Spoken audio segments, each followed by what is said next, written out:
All right, it is the biggest weekend of the year in Austin. Right now, you are looking at EarthCam's live webcam at Old School Bar and Grill, which is a part of the festival happening this weekend. President Obama will be there tomorrow, and the First Lady will show up in a few days. Now, the city expects so much traffic. Businesses were asked to consider alternative work schedules for employees. And listen to this, some of the schools are out because the buses won't be able to get the students to class.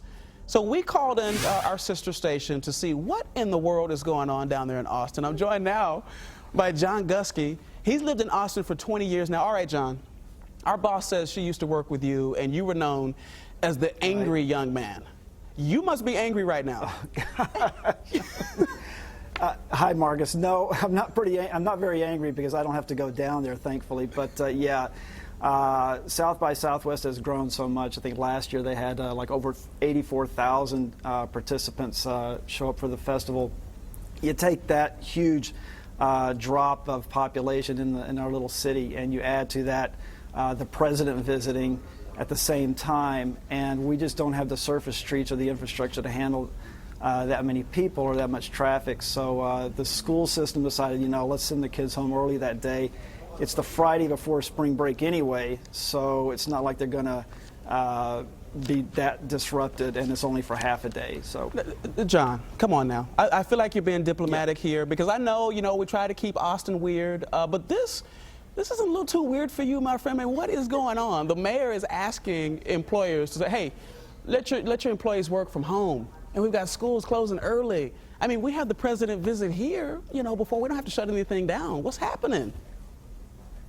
Well, imagine, if you will, if you had the NCAA Final Four at the American Airlines Center, and at the same time the president came to visit you guys at Victory Park all at the same time. I think you guys might be closing down some streets and asking people to stay home and commute from home then. So it's a little bit too much for Austin to handle traffic-wise. Well, it's interesting you talk about the streets, John, because years ago there was actually a chance to add more streets, to increase the capacity, the infrastructure there, to kind of ease some of the traffic woes. But people there, they voted it down. What do they think about that decision now?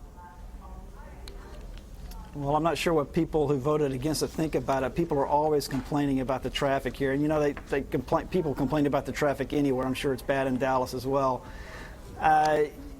Yeah, people, don't want their taxes raised, and yet they complain when the services aren't there that taxes pay for. So that's the way it goes sometimes, I guess. Well, and in this age, anytime there's something like this where we're hearing about the mayor really calling on businesses to let their employees work from home, this is huge online. People reading about this and perhaps are shocked. I wonder, what would you tell people who've never been to Austin about the city and who might be shocked by this?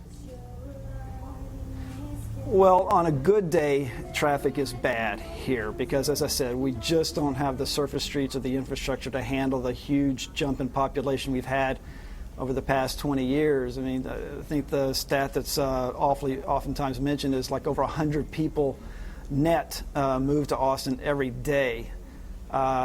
So we've had a huge jump in population, yet the infrastructure and the surface streets have not kept up, largely because environmental concerns about construction and spreading out, urban sprawl, that kind of thing. So we just don't have the infrastructure to handle the number of people that live here. And on top of that, as I said, you drop in 85,000 people for South by, and then you throw in a presidential visit. It can be a little overwhelming. Well, might be a good time to rent a helicopter, perhaps. John, we wish you the very best as the Carmageddon is upon us. We'll see how everything goes. Hopefully it all goes smoothly. Thanks, Marcus. Bye-bye. All right, thanks a lot, John. Thank you.